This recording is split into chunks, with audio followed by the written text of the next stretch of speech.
So, Everything's going well. Everything's going well. No complaints.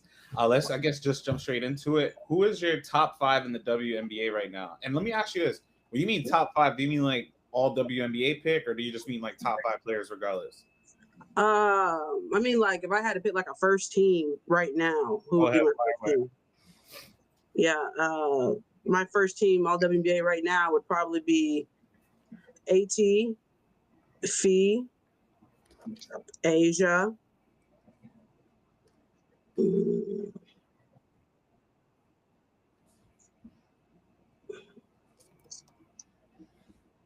So you got AT, you got Fee, you got Asia. AT, Fee, and Asia. All right, you need two more. Yeah, I'm thinking because part of me is like you can't gloss over the top teams, you know. So like you gotta if you I know Asia is Asia, but like, you know, Las Vegas, and this is a conversation of like what do people base their voting on? Do you base it on just who's producing or production of your team?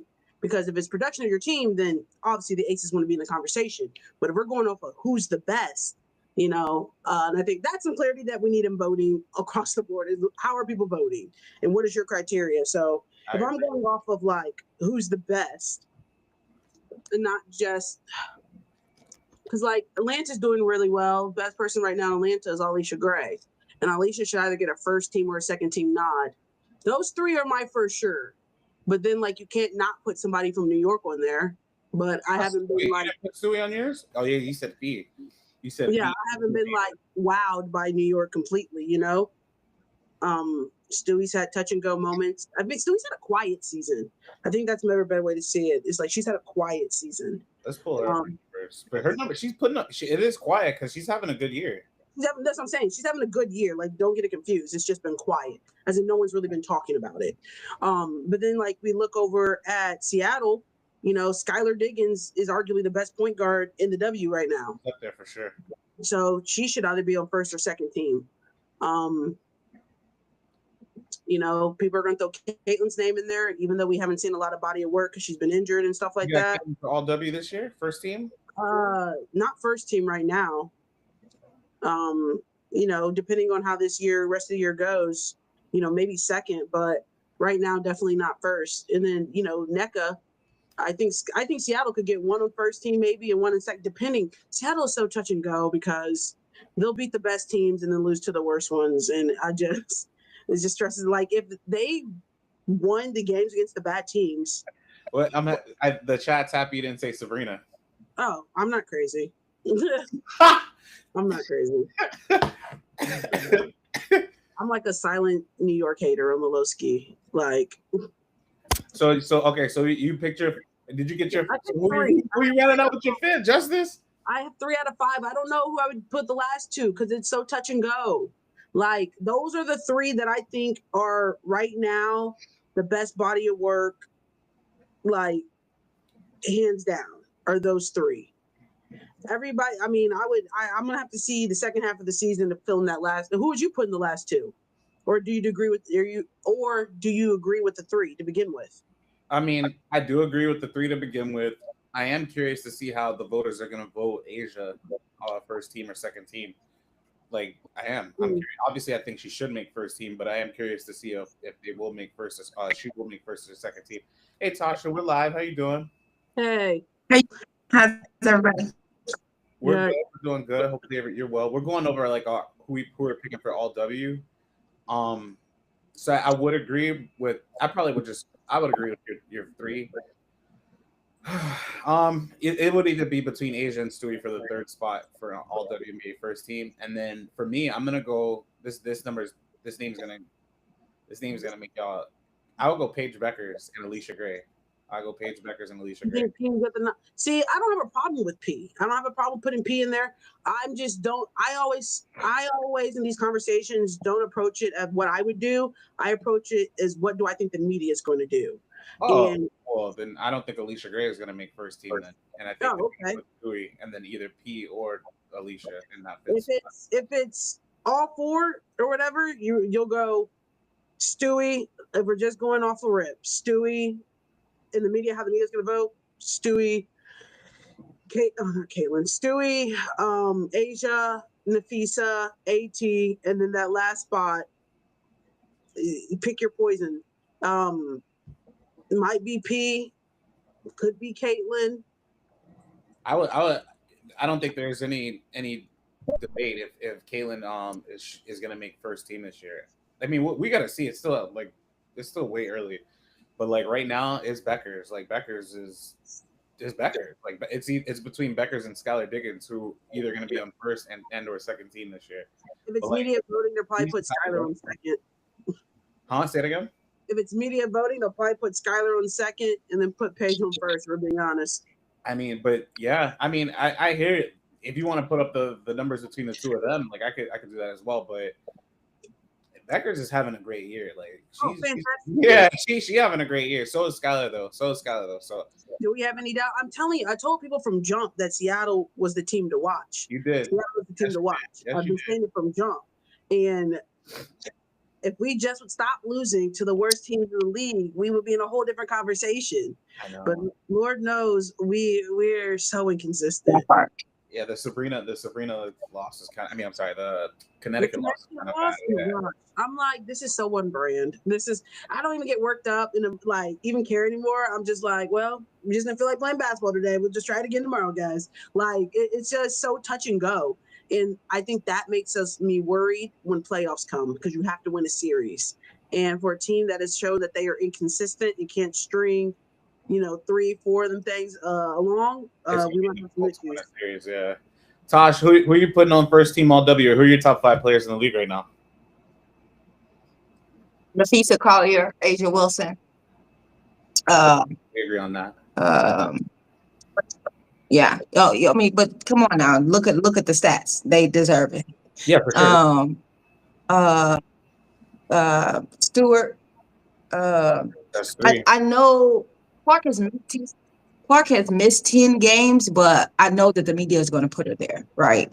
So, and she's Indiana, and I'm an Indiana baby. So, both Caitlin Clark and Paige Beckers. Oh wow! If we were going like, excuse me. Oh, I just said really. I hear you. Okay. Yeah. And if we were going like, yep. And I would put her as honorable mention. I would put AT as honorable mention, Sabrina honorable mention. So they're gonna be on second. Yeah, maybe honorable mention. NECA honorable mention. Kayla McBride. And then I love Angel Reese, and I think she's having a phenomenal year too. Just a second team, but I think Angel definitely can make second team. She should be on second team at worst. Worst. I'm not ruling. Well, her position is just so stacked for first team right now. But I'm not ruling out first team. But she should be making second team at worst. For sure. Yeah. And that she's done this year. I think she's showed her versatility this year. She's had to show her versatility this year, and so she's been able to play positions 1 through 5. Still average a double. So let me ask you this. So I guess we can go to our midseason awards. So who do you go with for your most improved player? The most improved? Yeah, go for it. If you want to go. Who? Nas Hillman from Atlanta. That's a good one. I got another player from Atlanta. I was going to go Alicia Gray. Well, Alicia, when I think of most improved, I'm thinking just like somebody who made a jump that wasn't like. Alicia was already an all-star, already like the focal point of their team. I think she has made a big jump. When I'm thinking most improved, I'm thinking went from 3-point, like what I think they said Nas had only shot like 5 threes in her career and made 5, and now she's made 19 this season. Yeah. Nas, so yeah, I think if she wasn't looking to leave Atlanta, I think that's definitely somebody that it's very hard to find great role players. It's very hard to find role players who can be consistent, and I think Nas Hillman is a great role player. I got 2 names for you too as well. 2 more names. I love the jump that Alicia's made, but I got 2 more names. Azrae Stevens from my Sparks. Yeah. And Kennedy Burke from the New York Liberty. Those are 2 good ones. I think they're definitely in the conversation for most improved. They're good. I would say Nas, Kennedy, and Azare are definitely in the conversation for most improved. I don't got a problem with that. I got some of the commenters saying Azare deserves recognition, and then somebody else, shout out 6A, he said right now AT over Asia for first team. Asia is on second team. And then Tasha, if you want to get your pick, shout out to Quick Trip. Right, nice ice coffee. AT on second team. No, you said Asia on second team. That's wild right there. I mean, it's not that wild. The best player, like Asia, her team is.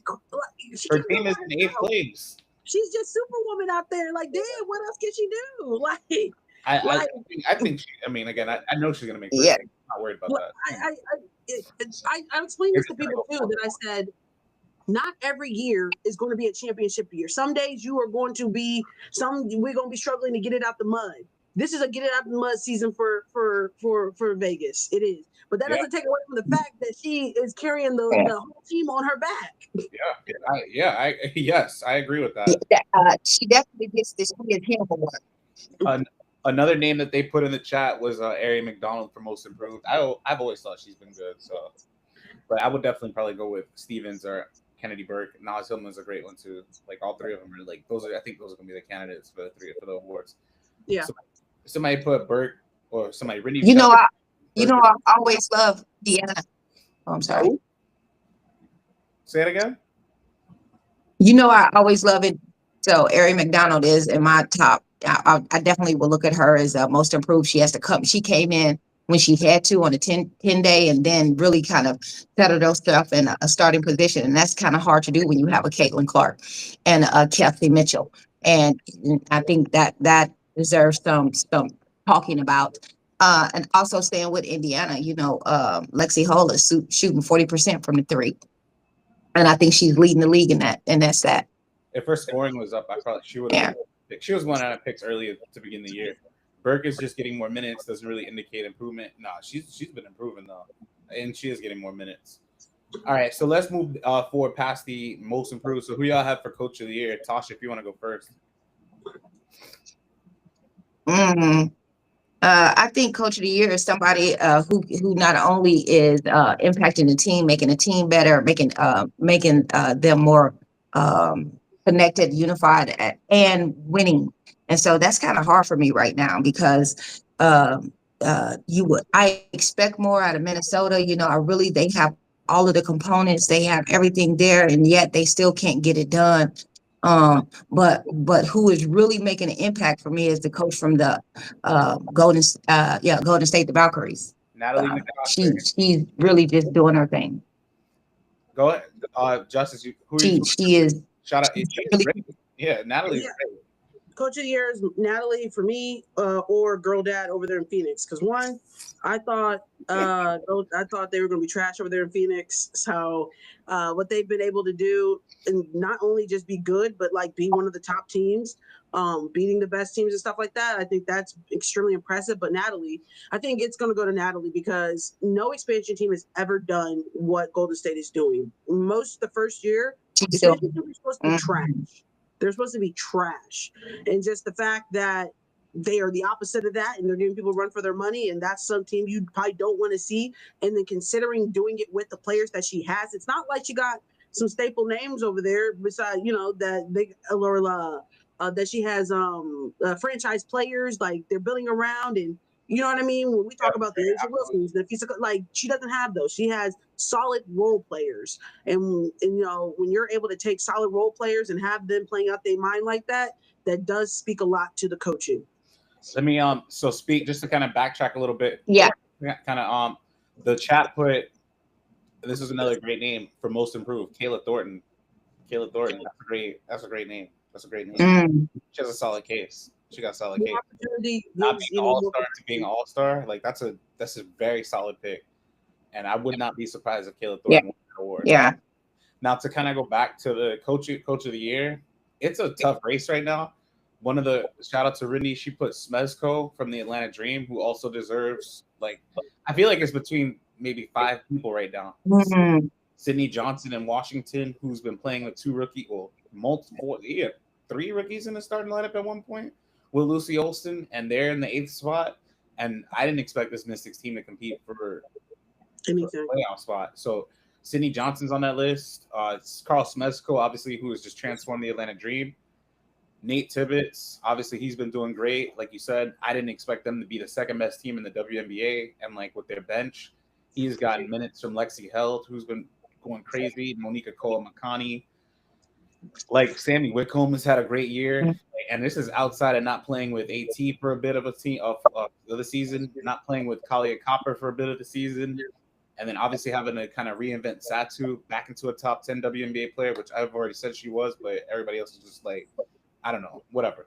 But he might be the front runner right now. But the one thing I do want to say is like I read something saying, coach of the year should only be determined by the standings. I disagree with that, and I disagree with that too. Yeah, I don't think it's ever been like that. You're supposed to be good, you know. When you got like when you're in New York and every like you have not a stacked roster, but like I think it's harder.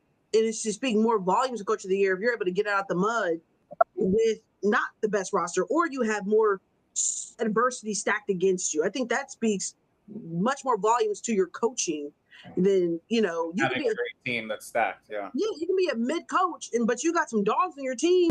Hey, we can get it done despite what you're doing. But like when it comes to having Golden State, where we're an expansion team, and I got a bunch of this, that, and the third, my coaching is going to have to show up, or we're going to lose. And speaking, so back to kind of finish, I would obviously put Natalie. If she's not one or she's top 3 at worst. Like she might be 2. She might be 1 or 2. For my pick, if I had to vote, I probably would vote her. Because I thought she was going to do great from the beginning of the year. I just didn't expect them, as in Golden State, to be as competitive. Let me rephrase. I expected them to be competitive. I didn't expect them to win. But they're doing both. They're competing and they're winning, and they keep winning consistently. Keep winning. She's doing great. She's doing an amazing job. So shout out to Coach Nkase for everything she's been doing. But yeah, I probably would go. It's between her and Tibbetts at this point. And then again, I really love what Sydney Johnson's doing over there in Washington. All right, so who's rookie? I mean, I feel like rookie. Who is your rookie of the year? Is that? I feel like that's gonna be unanimous. Tosh Paige Beckers, P Herbo. Yeah, I don't think she's definitely the top. Yeah, I don't think that's anything that's gonna change there. And then all right, let's I bump it. Let's go MVP. Who do y'all got for MVP right now? I think it's actually a toss-up. I think it is anyone's game, honestly. Like for a while, it was Fee, but based upon just what Minnesota has done, here and there, I honestly think it's anyone's game at this point. So anyone as in who? As in her or Alyssa Thomas? I mean, AT, I think, put herself back in the conversation. Obviously, Fee is Fee. Again, I don't think you can ignore Asia Wilson, despite what she's dealing with her team. Yeah, I think it's anyone. I mean, right though, those are 3 that jump out at me. I think it's anyone's game. And let me just say this too. Noelle Quinn is also doing a great job. Like I never want to sell her short. Like everyone does. Everyone doesn't give Noe the nod she deserves. This, that, and the third. Like I said, I am a Seattle enthusiast. So I've been telling people off jump, just look at Seattle's roster. That is a team. If you just look at that's hard to lose. Like just based upon their body. Where we struggle with Seattle is we ain't got a deep bench. So when they don't win if Gabby, Skylar, and NECA weren't hooping. That's plain and simple. Like they are 8-0 whenever NECA has over 20 points. Last night she had a tough night and they end up losing. So like in Seattle, we're relying heavily on the 3-headed monster. And because of that, I think that's where the shortcomings fall. But Noe's on that 4th year right now. It's kind of a make or break year for her. If they don't get deep in the playoffs, if they don't, she's in trouble. She could be out. Yeah. But I agree. I definitely agree that she could be out. But it's a chess move right now for the Seattle front office, right? Because they have 2026 coming into the conversation where everybody's a free agent except rookies. Seattle, I think, is one of the teams that can withstand free agency in 2026 because they've already had players verbalize just how bought in they are with the front office, Seattle as a whole, and Noe. And that is their core, which is Gabby, Nneka, and Skylar. If there is no Noe, I cannot promise you that those three are going to stay. But if Noelle Quinn is there in, is 2026, they will I think they will weather the storm where a lot of other teams are going to see their teams blown up. I think Seattle will be able to keep their foundation. I'm happy you said that. So, and we'll just to kind of pivot. I think go ahead, go. I think that brings up a good point. I think the league is changing, both the W and the NBA. Teams need depth. They need 8, 9, 10 players to come off the bench and fill a role and do what they need to do. The time where there's a big 2 or a big 3 to make it happen is no longer. And we see that. We see that in Golden State. We see that where you have these people who are making name for themselves with depth. We see that in Indiana. You make your name for yourself with depth. And I think that league is turning into that way. They're changing the game itself. And I think it's beautiful to see. It's like that across the league, and more teams are going to be successful when they have depth, when it's beyond those 1 or 2 players, when any night, anybody can give it to you. Minnesota and New York are perfect examples. So speaking of depth, exactly. That's kind of what I wanted to talk about Seattle. So we were on a live the other day, and they were some commenters are saying how they felt like if Seattle doesn't really compete for a chip, they should try and blow this team up because you know what you're going to get out of them. I agree with you, Justice, with just that facial expression alone. Because I feel I want to say Seattle has 3 first rounders next? Yeah, 3 first round picks. So I'm like, why would you blow it up instead of just integrating the 3 first round picks and then having an even stronger team? You're getting Jordan Horston back, you're getting Samuelson back, you're getting Nika Mule back, and you got these 3 first round picks who probably will be good and contributors. Just to think they could have had Tanya Citron. I agree. So it's like you're gonna have a really great squad, and then as those players get older, you can kind of just integrate those first round picks as the other ones leave. So I don't know. I think Seattle, if it's not this year, I thought it was going to be next year or the year after that when they kind of just played more together. So I think Seattle's got a really bright future. But I agree with Justice. No, you go. I agree with Justice though. If no one stays, then the team is not going to get blown up. They're bought in already, right? And they know that year number 2026 is going to be their year. But if they don't get a little bit deeper in those playoffs, and if she leaves, the team is going to get blown up. Yeah, but here's the thing: knowing what we know about 2026, do you risk that as a front office? You know what I mean? Like, you already have a solid foundation. They already have a solid. That's more than what everybody else can say right now. They have a solid foundation of elite players, future MVP candidates. Skylar will be not MVP. Skylar will be a what's it called? A Hall of Famer. Nneka will be a Hall of Famer eventually. Like, you have already a solid foundation. Gabby, again, is my defensive player of the year. All-star this year. Like, what are you blowing it up for? Now, I could see if your big 3 wasn't producing and they're wishy-washy, but you have a big 3 that's bought in, also is not chasing this or just being happy in experience and stuff. These are invaluable, like, things that you can't find anywhere else. And knowing what we know, that other teams will be sweating, losing their franchise player, worrying about who's going to be where. Now we're just filling in. I can see them trading one of those first-round picks to get maybe a bigger name somewhere, bringing in somebody else, because we do need help shooting. But they have pretty sure they have a swap pick. Like, can you imagine AZ Fudd in Seattle? Like, we need a shooter. You know what I'm saying? Somebody to take over the ball offensively, and then rebounding, because baby, I think Dom is a slow grind, and I love Ezzy. Baby, we got ate up by Aaliyah Boston. Aaliyah went for damn near 30 on us because we were not twice. Yeah, Dom walked us, baby. Let's the commenter said this is the closest Seattle's been to a championship since Stewie was there. Thank you. And so, like, about AZ Fudd, it's over. That's let me. Go, please.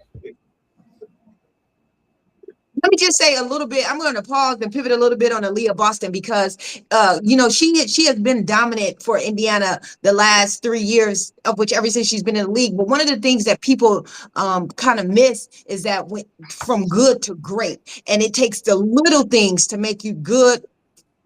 Take you from good to great. And last year she averaged 14 points. This year she's averaging 16 points. But her presence on the court this year is completely different than any other year that she's played. And she's dog walking people. Her footwork has improved. She has done everything that she needed to do in order to take her game to the next level. And really quiet as kept, she could be in that conversation as most improved. I think her confidence has gone up too. I think, again, the hardest thing to be in life is consistent. And I've seen a lot of consistency out of her too, as in, you know what you're going to get every night. And she makes it difficult on players. Like I saw, the Asia Wilson matchup. Like, you're not just going to come over here and roll over on me. You know what I'm saying? I'm going to make you work for this. So I appreciate, the what she adds to Indiana. And I said from jump, for Indiana to be a championship contending team, Aaliyah Boston is going to be their X factor. Let me ask y'all this, because one of the commenters asked this, and I want to ask y'all this too. So it's 2 questions. I said Aaliyah Boston, I could see her winning an MVP in the future. Do y'all agree with that take? And the other question was, one of the commenters put, can Boston make a first or second team? I don't know. She got enough juice. Again, that's the hard. That 4 position is so hard. And you got to remember, I always tell people, this stuff is political. You got, there is a political element to it. And you could do everything you need to do. Damn near AT had 20 double, triple doubles, and they still didn't give her MVP. So, just because you go out there and hoop and do what you need to do does not always mean that the media is going to give you what you deserve. I think AB definitely, though, in her career, it can be an MVP conversation eventually, as she continues to elevate her game. Yeah. So I don't know. From the 5 spot, I could see her getting at least second team. Yeah, I don't think she's at her ceiling. I do not think she's at her ceiling. She's gonna be 20 there. Speaking of, okay, so I'll put this and then we'll talk about ceilings because I do want to put this comment. Poacher put Golden State Valkyries as a product when you require a franchise to invest in their team from the get-go, and investing they did. But that's going to be the standard, and I think when it comes to all these expansion teams, Golden State, in terms of what they're producing financially, is the standard. If you aren't coming with that, you won't. You're not even NBA facilities. Anybody who got an expansion team is going to be working and operating like Golden State financially. The thing is, can we move forward when we still don't have teams in the league who aren't even there? You know what I mean? That's my little pushback, as in, yes, we're ushering in all these new teams who are the new golden standard, but then we haven't even got who we got in the league to even get to that standard. Speaking of standards, let's talk about the Minnesota Lynx. Right now, are they the most confusing team in basketball? Are they contenders or just agents of chaos? And I'll ask you a better question. Who do you have right now going to the finals? The thing about Minnesota is that they're still, I just think everybody else, they're not, it's not they're bad. Everybody else is also just good too, and they're not, it's any given Sunday, as in no one's ducking smoke from Minnesota. Everybody, no one is shaking in their boots in terms of no one's going into Minnesota thinking we cannot win this game. And that's, again, the traditional tone in the WNBA, any given Sunday type situation. But to usher off of that, I said this, I don't think our finals, unless something drastically changes in the second half, I don't think whoever wins the WNBA finals is going to be New York or Minnesota. Really? So you got somebody else. So who do you have in the finals? I don't know. I really don't know. I just think their second half of the season, there are some teams who are playing really well and can give some people some run for their money. Definitely there is not in here and it's driving me nuts.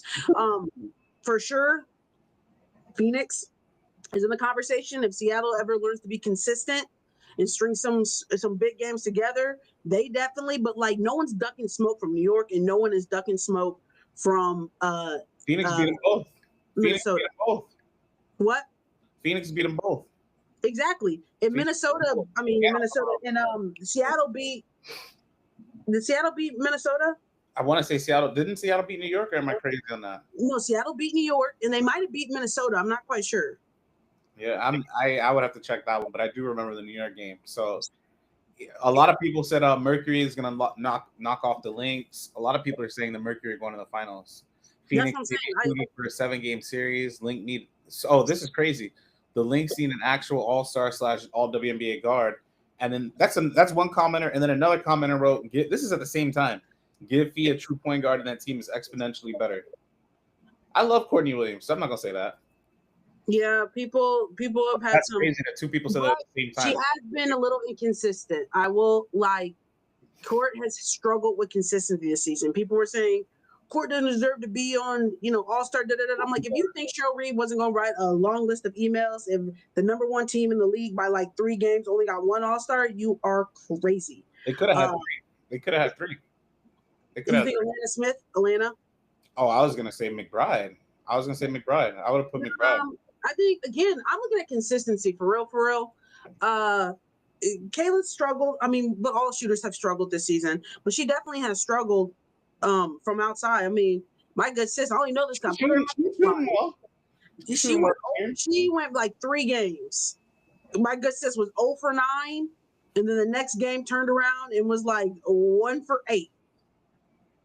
You make me want to go pull this because she had a legit she's 16 a game with 40% from 3. I would know because I put her in my pick line and I said 2 games in a row. Now the third one she broke it, but there were 2 games where my good sis was struggling. I don't blame you. But shout out, I don't know. With the Lynx, we'll see. So so you don't have them going to the finals? Nope. Wow. I hope so. Do you have Fee winning? You don't have Fee winning MVP either.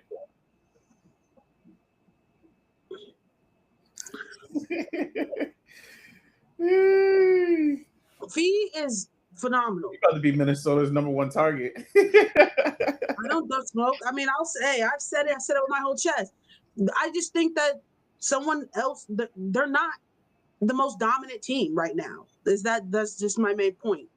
They're not the only person who can put some heat on somebody's neck. And I don't think teams are ducking smoke, which I think is a fair assessment, given who's beat them. I don't know.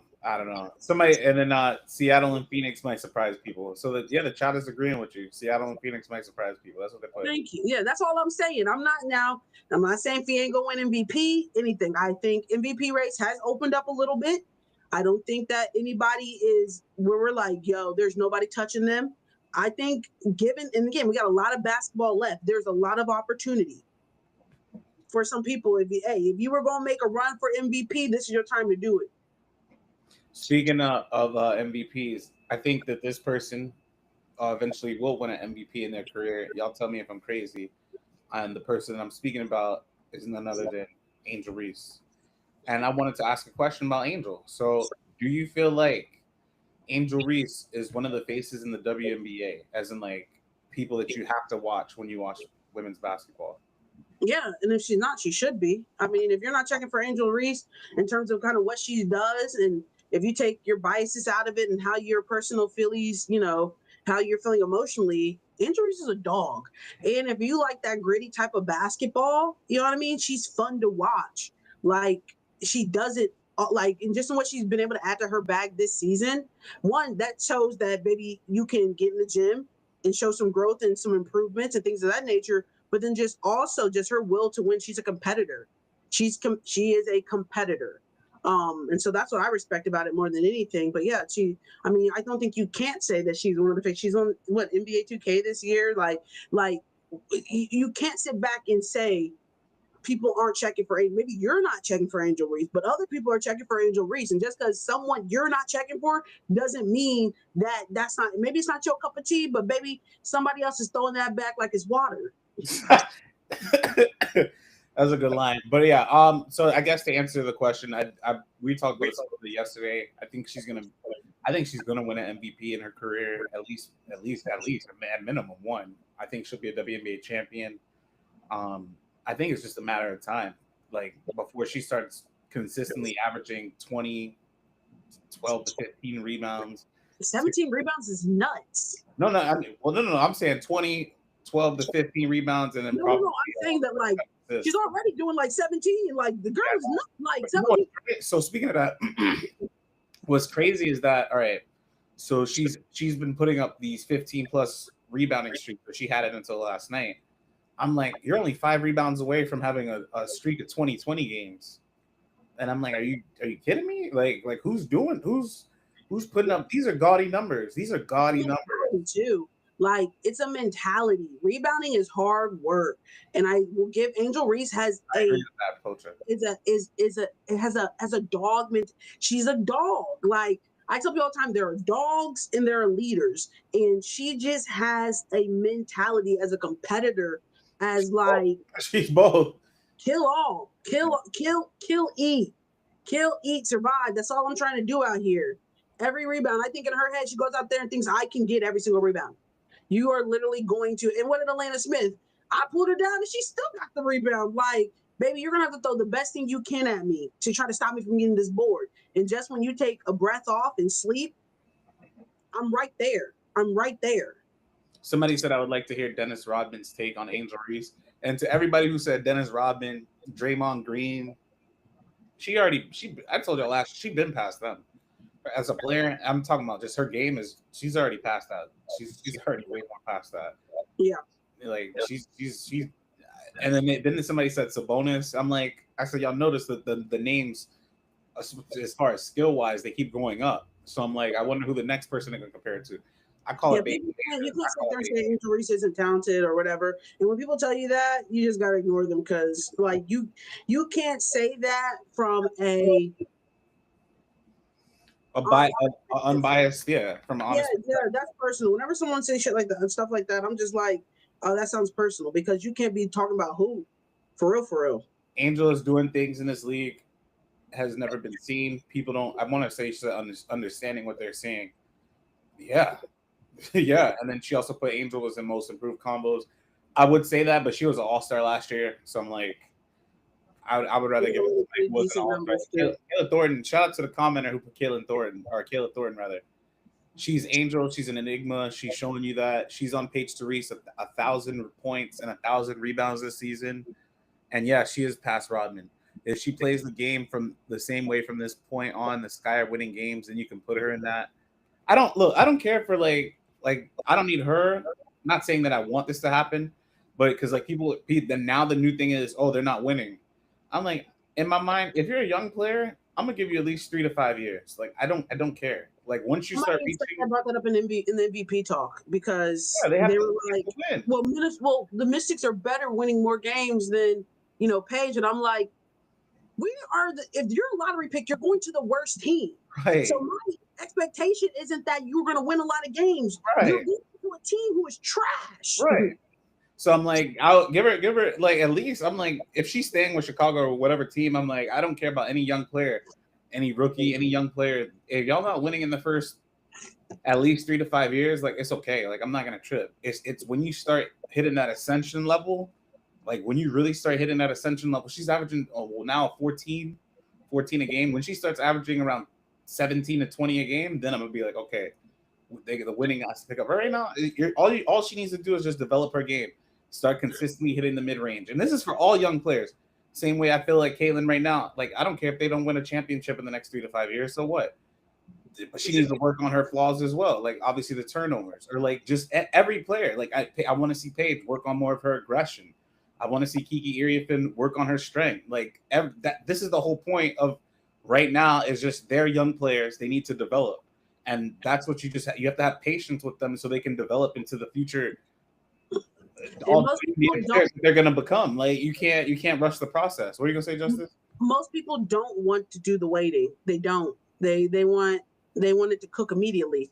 I think about Jackie Young. Jackie is always a great example. That's another great example for sure. It's a phenomenal example of somebody who was patient and waited. And Kelsey Plum. Usually players will take their big jump between the third and fourth year. The third year or the fourth year is usually where that big jump where you see like night and day. Jackie had a big jump between that third and fourth year. Couple first years, was rough. And then by that fourth year, you kind of figure it out. So, I get people into that third, fourth year to show me something. And that kind of determines like, okay, the trajectory for the rest of your career. Pretty much. So some of the commenters, people expect instant results. That goes back to what you're saying. That's not reality for the majority of talent. Let me see. Anybody else put something? Sky are rebuilding. They're on their way. Once you get to competent backcourt in Chicago, it's over. They can't even make post-entry passes. Every player deserves 3 to 5 years. That's what it takes. And then somebody put, imagine. Okay, nah, she can make it. All right, what are you saying?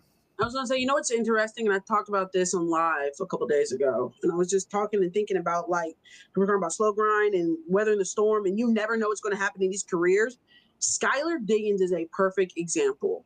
Skylar came in with the 3 you need to see, which is BG, her, and Elena Deladon. Elena Deladon and BG had a hot start.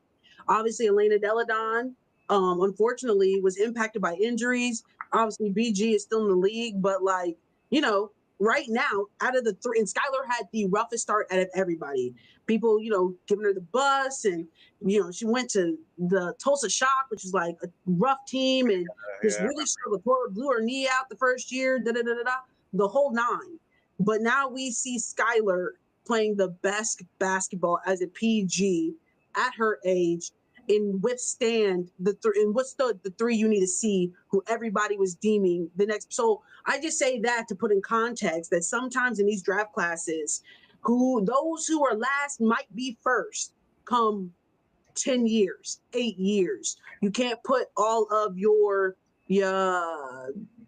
final say in year 2, 3. You know what I mean? Like longevity in some of these cakes are made very, very, very slow. You know what I'm saying? It's a slow cooker rather than being in the air fryer. You gotta just be able to weather the storm, because you can end up like a Skylar Diggins, where maybe to start it was really rough, but I figured it out, and then now you're able to start cooking in year whatever. That's absolutely true. And so some of the commenters put, I'd happily take Prime Deladon and Grinder over her. There's a mental component too. The first year you don't get even a transition period. That's a great point. Let me ask you this quickly. Do you think the 04 draft class or the 05 draft class, which one are you taking? 04 or 05? Who's even in those? I'm sorry. I meant to say 2024. My fault. 2024, 2025. Yeah. It's easy. 2025. I think 2025 had better role players. I mean, more players, I'm pretty sure, made final roster. Yeah. No first round pick has been cut this year.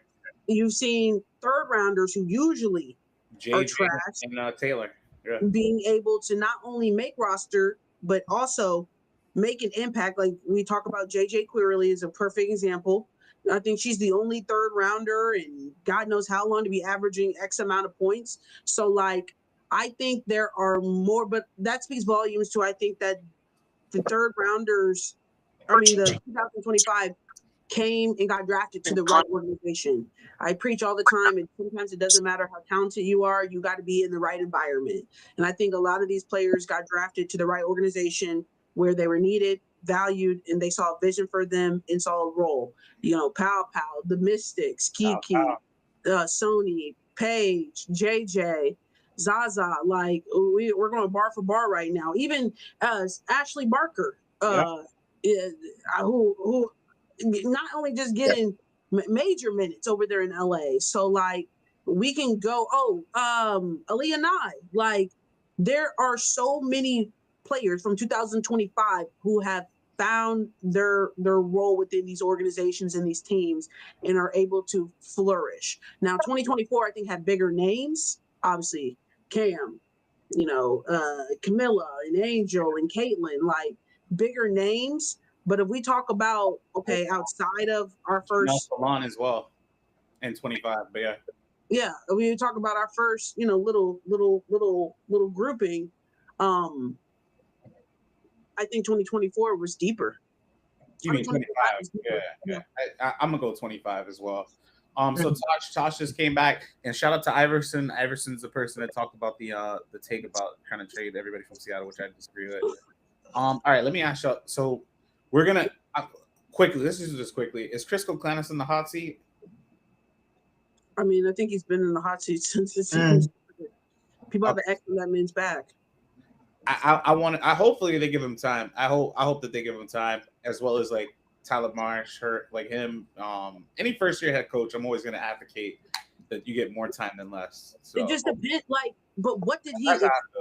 You know what I mean? You went to Dallas with Paige Beckers. You already should have known that you were going to have more attention, more eyes, and more pressure than any other coach, and a lot less grace. You notice we don't say much about the lady in LA. And they got out. I mean, again, no, there are people who are saying Lynn Roberts got to go too. But I'm like, but she's not a first year. She's not a first year head coach. She's the first. Like it's not her first coaching job. Like Tyler Marsh and Coach Koclanes, this is their first head coaching job. But I'm saying more so like that. I'm like, you got to give them more time to grow into better coaches versus the opposite. I'm just saying more so as in like, not like you should have known what you signed up, but you signed that name on the dotted line and should have understood what you're going into. Going into this situation. Now, a lot of eyes and a lot of large fan bases puts a lot of pressure and a lot of noise around you. Tyler, you got Angel. Chris, you got Paige. Like, that's like if Indiana was trash right now. What did you think they was going to be saying about that lady? Indiana isn't good this year. Indiana's not bad. You know what I mean? And also, they've been without Caitlin for, 10 games? Wait. It's not doing good this year. They're in the 8th spot. Wait, what you say about Indiana? They're in the 8th spot. We're in the 8th spot, but that's not good. That's not an 8th. We just won the Kathy Cup. The Commissioner's Cup for sure. Yeah, absolutely. That's not an 8. Do you think Indiana's really an 8th place team? No, I think I had them at top 3. We're in 7th place. We're in the 7th place Indiana's in the 7th place in the league, in the top 3 in the conference. Indiana just had their lowest scoring output in the last since 2016, which was 61 points and they lost almost 19, 20 points to an expansion team and shot 30% from they're not doing good. Well, we lost. Not going to be the. That was just one game. Am I crazy? Y'all making it seem like I'm saying something crazy. Golden State. Everybody, like, that's not. You are saying something crazy. Like, expansion team. That's not no average expansion team. Go ahead. Let's make that point. That's not an average expansion team. That's number one. Number two is last night was the first night with Caitlin back on the court. So we are still trying to mold and figure out what this is going to be. She's been out for 10 games. We've been winning some good against some good opponents. Like we just won a Commissioner's Cup, but I'm just saying to you, don't downplay Indiana. We're right here. We just got to get our connectivity back. Do it if you want to. I'm like I said, I picked them to finish third, at least third. So we'll, optimism. I'm on the side of optimism, not negativity. But right now, it ain't looking good. It's not looking good. Yes, Indiana's in the 7th place. No, yesterday they didn't look good. Yes, and then again, that was Caitlin's first game back. And again, Golden State, they got a battery in their back. Like, whenever somebody's like, what happened? Like, I'm like, baby, Golden State is different. Like, and then wouldn't it be another thing if Golden State wasn't smacking everybody? Everybody is struggling against Golden State. It's not just us. No, it's not. I'm gonna just we'll bring back this Indiana topic because I know you got to get up out of here soon, quickly, Justin. Yeah. I'm gonna bring up this last topic for you. I'm gonna let you take it away. Speaking of Indiana, so what are your thoughts on Christine Brennan's book? Is this necessary history, or is this something that is missing in the game of sports? And then I'll let y'all two kind of take it away. That is weird, and I just think, like, what is the point? You know what I mean? Like, especially it'd be another thing if Caitlin's distanced herself from it. Like, I just, what's the point? What's the point? Go ahead, Tosh, if you have something to add. That's interesting that you say that. Well, that's interesting if you say that Caitlin is distancing herself from it because she didn't when she was writing it, right? Like Christine had permission to write it. Answer her interviews. Is that incorrect? You said what? I thought they said that. Like, I didn't hear it. Say it again. I thought they said that she tried to interview Caitlin for it and stuff, and Caitlin didn't respond and stuff. Is that not true? Yeah, that wasn't what I was hearing. So I can't say yay or nay to that. That's not what I was hearing. Right. When we were here after those games and Christine was asking Caitlin those questions, some of those questions or answers are in the book. They look like they had a very they look like they had a great relationship. Rue, you was there with some of those questions. When she was asking some of those questions, did it look like she was not being was like not. You know what I'm saying? Like, I don't think. Okay, is there a difference between just like to write a book? You have to have like not just an interview question when we're doing a post game, but like to like actually get. And that's what I think. That's what I had heard. One of the chat, shout out to the chat. They put she did interview Caitlin. We're gonna bring up this Indiana topic. We definitely will bring back this Indiana topic at least tomorrow because a lot I see the comments are going crazy about this. I want to talk about that. To the point too where what did they say in the comments? So like one of them put Indiana is not a championship team. Fever won't be a top 6 seed in the league by the end of the season. Caitlin is about to go on a generational run. I think she just got to be healthy, and I agree with that take. They put Mitchell, Howard, and Boston were all available with Caitlin out. Fever rising without CC. Again, the same way that Angel had a slump, I think Caitlin is going through her slump. And the same way I'm going to just say, like I told them, wait a month. I'm gonna say just wait a month. Just wait. All y'all gotta do is just wait a month. I'm not worried about Caitlin. I know Caitlin's better. Yeah. So like just y'all gotta just wait a month. That's it. Wait a month. That's it. But yeah, if y'all have more thoughts on that book, the only thing I didn't like about the book, well, I haven't read it. So Christine, please send me a copy. The only thing that I didn't like so far from like some of the excerpts that I read, and like I said, I haven't read the book, but one excerpt was about Dejanay and about Melissa, like I guess confronting reporters, and these are reporters that I know as well. I just don't like I think about journalists in general, and I'm like, I know a lot of journalists that have issues or have had issues with athletes, but we people in the like media and or people that are fans or just the general public, you don't know about it, you don't hear about it, and I'm like, I come from like the mentality of like love covers and like I love covering the game of basketball and like I love covering the athletes that I watch. So even if it was true or wasn't true, like for me, that's not something that would come out because I would just shut my mouth and let it move on. And then if me and the athlete were at a cordial place, then I would probably talk about it in the future.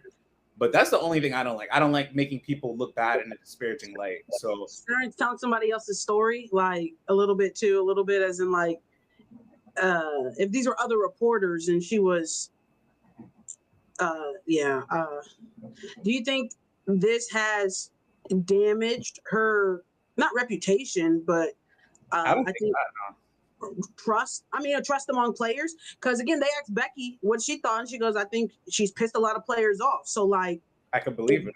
If you're in the so maybe not damage your reputation, but isn't that a sense a form of damaging your reputation? If players are a little another note for journalists, like that's kind of like they're here to talk about the truth. So like I understand how she's thinking as well. It's like to hell with who doesn't like me or likes me. Like I'm gonna just report what the truth is. Doesn't that make your job a little harder as a journalist though? Yeah, if players don't want to ready to say, and that's what I'm saying about like relationships are key. So I don't know. Like I said, I know Christine just like I know some of these players. It's you go ahead, Tasha. Yeah, please. I want to just jump in there a little bit. I don't think that the job of a journalist is to tell the truth, because your truth and my truth can be two different things, right? I think the job of a journalist is get to the facts. And I think the what some people are seeing in regards to this is that the facts look like they may be swayed to one race over another. And that's the problem, right? This is problematic if it becomes a racial issue as opposed to a structural issue. And the issue is structural, right? What we saw happen with Caitlin Clark in that 2024 season was a structural issue within the league itself. And the league has to be prepared for what it needed to do to make those changes, to make equity, push equity to the forefront, to push advertising and marketing to the forefront of what national marketing looks like, right? And they didn't do that. They didn't do that well. And so I don't believe, and I want to be fair, I'm still waiting on my book from Christine. She told me that she was going to send me a copy of the book. So I'm still waiting for the copy of the book from it. But what I've read so far, I'm not for sure if she presented a whole picture. And I want to read the book to be clear if a full picture was presented, because Kaylin didn't make the NBA. Kaylin was drafted to the NBA. So that means that there were some people who came before her that made sure that this league was sustainable. But what she has done to the women's sports, not even just NBA, but what she has done to women's sports. See you later, Justice. What she has done, period, has just taken the sport to a whole nother level. But the league is still not done. They haven't done a great job of ensuring what needs to happen as it relates to a total league picture, and that's the problem. So let me. I'm gonna. If Christine is playing on. If she's dying on that racial knife, then that might be what literally she's doing. Dying. I don't know. So I need to get my copy of the book and go full-fledged and see if she's presenting a full story. So speaking of stories, I have some of the commenters chatted about this. Facts are usually the truth, unless you're saying she's leaving out key facts that occurred. We had is spinning the truth. If you spin the truth and don't get the whole story, is that truthful? And then somebody wrote a question: if Christine made a book about the so-called Fever fans, Angel and Asia fans would love it. Somebody else put, there are systematic biases and negative language used by some media.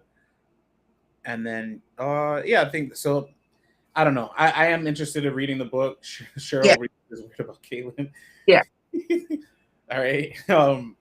Yeah. So there. What she put Cheryl Reeves is weird about Kaylin. I'm like, all right, I didn't. Okay, like I don't know. I don't know if Cheryl Reeves particularly cares too much about anybody's opinion of her because she's a great coach. And well, you saw for the first time in history the All-Star game swapped the coaches. They I don't know if they're too keen on each other. And then Crunk put actually might cop the book. Jonathan put Christine Brennan is a good journalist, but I think she wants to start. I don't know what that means. Yeah, like I said, so Christine, you told us you're gonna send us both the book. Start a racial war. Oh, is that what you think the book is about so far? A racial war? No, I think that's what your person is saying. They said that she wants to start what? Okay. Yeah. Start. I don't know what he was trying to finish the sentence. Yeah. I don't know, but I am interested in reading it because obviously we both were a part of Kaylin's rookie year. Yeah, I kind of want to read it. Like, shout out to, congrats to Christine on her book dropping, and I'm interested in reading it. So, Tasha, have you got any final thoughts? Yeah. So, well, I can't wait to see you here in Indiana for the WNBA All-Star. We'll be sure to be on the docket to make sure that we connect with Christine then. She has a lot of stops here during that weekend, so we'll get a chance to ask her outright. Well, hey, shout out to Christine. Only other thing I'm gonna just say it. Well, my daily Los Angeles Sparks rant. Please get it together. Please get it together. Sparks, please get it together. I don't want to pay Jordan for no state. Make sure y'all get it together. With that being said, Tasha, thank you for joining, and we will be live tomorrow. Sometime tomorrow, I have to figure out when, but I'll put out the announcement. Everybody, thank you for listening, commenting, all that good stuff. We'll be back. Deuces, y'all.